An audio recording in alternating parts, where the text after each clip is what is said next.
hello. My name is Shayla Lanier, and I will be your instructor through this course. Welcome. U.S. History Themes. So this is not your typical history class. Many people come to this class hating history or thinking under the delusion that they hate history, but actually we all love history. We love good stories.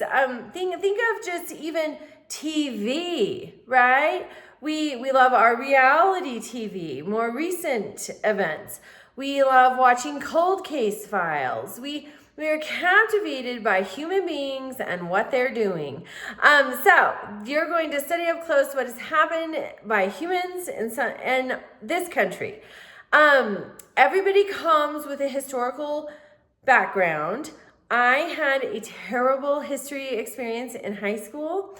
I was like many of you, I thought I hated history, but yet when I learned how to study it, when I understood that it relates to my life today, I found that I love history, and that's what I hope you discover in this class.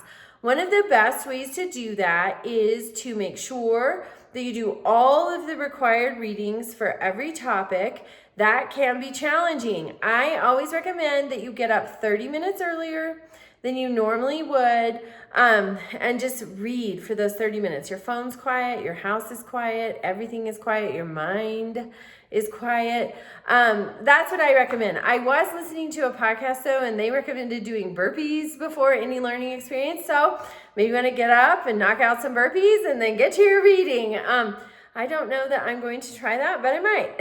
And so but do all of the required reading, and then some of the optional reading. Sometimes they're helpful with some of the assignments. So keep that in mind.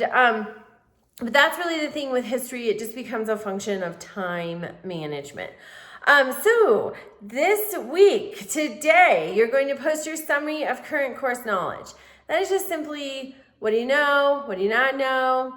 Simple. Then by Wednesday, you post your introduction. That is my favorite because I get to know a little bit about something about each of you. And then also on Wednesday, you respond to your first discussion. There is not a minimum word count for those initial posts. Just make sure that you fully respond to the question. So ideally, at least 3 to 5 sentences. That's ideal. And then on Friday, you respond to the second discussion question. So the first discussion question due Wednesday, your initial post, is about the interaction, the trade that went on between the colonists and the indigenous people. And then on Friday, it's the triangular trade. You're looking at that, examining that. Then your assignment this week. You're looking at interactions between the native tribes and these Europeans this European onslaught. You're going to pick 3 colonies and just evaluate them. Why? What were the motivations for colonization? What were the interactions like? How did the Native Americans respond? I mean, can you imagine if somebody just moved into your home without warning, without asking? That's essentially what happened. I think it would be, and we know from history that it became quite detrimental and devastating for the Native Americans. So just be thoughtful and respectful in your reply. Some of this is very hard. Some of the topics, that's a thing with history too. Some of the topics are difficult and challenging. So always be respectful, do the reading, and reach out with any questions. If you find something that comes up that you need an immediate response, please text me. My phone is available. My phone number is available in that first announcement. So please text me. Also, with those assignments, make sure that you at least meet the minimum word counts. And make sure that you utilize at least the minimum number of sources. It's usually 3 scholarly sources per assignment. I find a direct relationship between meeting the word counts and utilizing the sources. There is always definitely a deficit in the word counts when all of the sources have not been utilized. So make sure that you follow those requirements. And then also participation.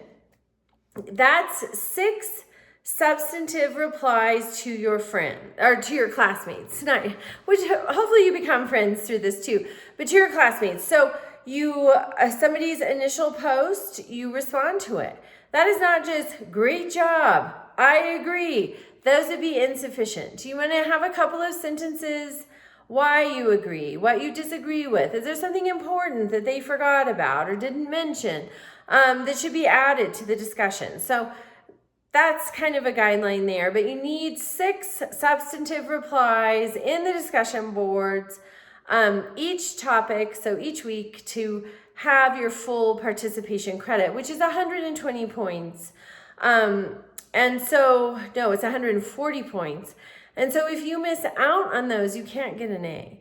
So just, that's something to make sure you're on top of every week. All right, reach out with questions, welcome, and enjoy.